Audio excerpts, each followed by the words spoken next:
Eh di naki-boyfriend din ako kahit hindi ko type yung lalaki. Tapos ba naman, pinark yung kotse sa likod ng cultural center. Tapos hiniga ako sa likuran. At gusto akong... Grabe ang bahay ninyo, Lau! Kahit pala pagsamahin ng pamilya at kamag-anak naming tatlo rito, hindi pa rin magsisiksikan.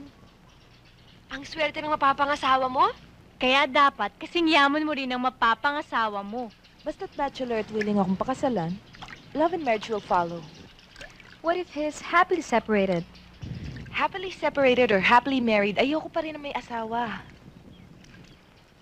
I don't know, it depends. I think if two people love each other and are happy together, nothing else matters. Kanta ba yun ni Mariah Carey? Ni Patty Austin? O ni Imelda Papin?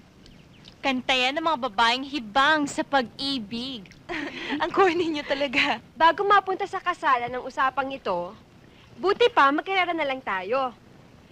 Ang mauna sa dulo, ang unang ikakasal. Ang maiwan dito, tatandang dalaga. O ano? Grabe ang lamig dito.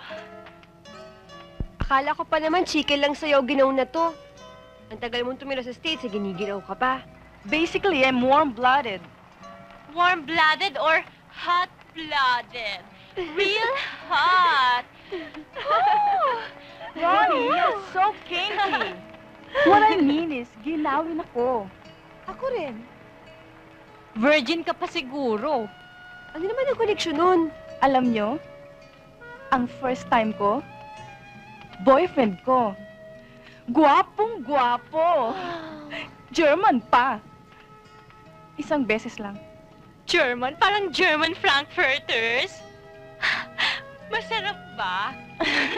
Anong masarap yung kinakain niya? Hindi, yung first time niya. Yung sa akin naman kasi, curiosity lang.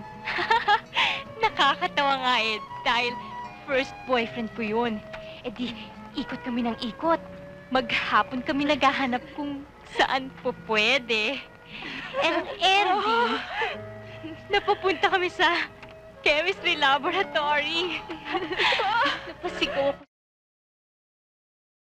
At sa lakas ng sigaw ko, napasag yung 10 test tube. 3 araw akong hindi nakapasok dahil 3 araw akong nilagnat.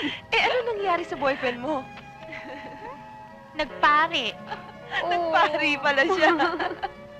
O, ikaw naman, Hedy, ano? Hay nako, kamuntik na rin ako noon, ano? Paano lahat ng mga kabarkada ko may mga boyfriends na? Eh di naki-boyfriend din ako kahit hindi ko type yung lalaki. Tapos ba naman, pinark yung kotse sa likod ng cultural center. Tapos hiniga ako sa likuran. At gusto akong... Sinapak ko nga siya. Saan mo sinapak? Eh di doon, umuwi nga siya namimilipit eh. Hedy, hindi dapat sinasapak yun. Basta ako, my first time will be with someone I really love. How sweet naman. Tigilan na nga natin to. Umiinit na usapan eh. Kumain na lang tayo. Ang sarap ng hotdog! Hindi talaga.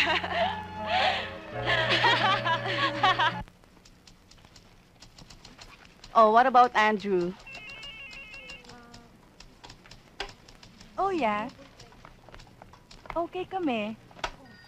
Nagpadala ng roses.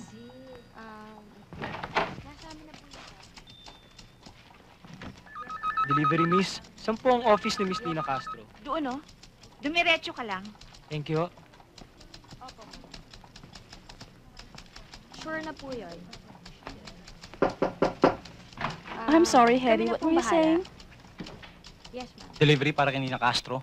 Straight ahead and turn right. What else, ma'am?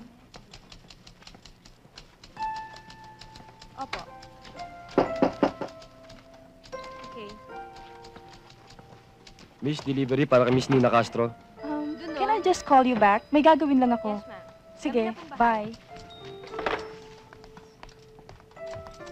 Yes? Delivery ho para kay Miss Nina Castro. I'll take it. Salamat. Basta bigyan niyo lang po yung, yung copy. Yes, ma'am.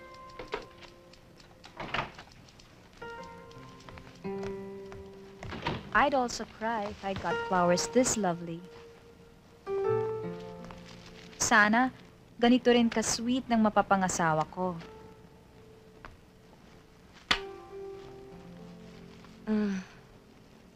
Kamusta na si Andrew? He just sent me flowers too. It's just that Andrew, he's nice, but he's a little boring. I'm sure you don't have that kind of problem with your husband, though.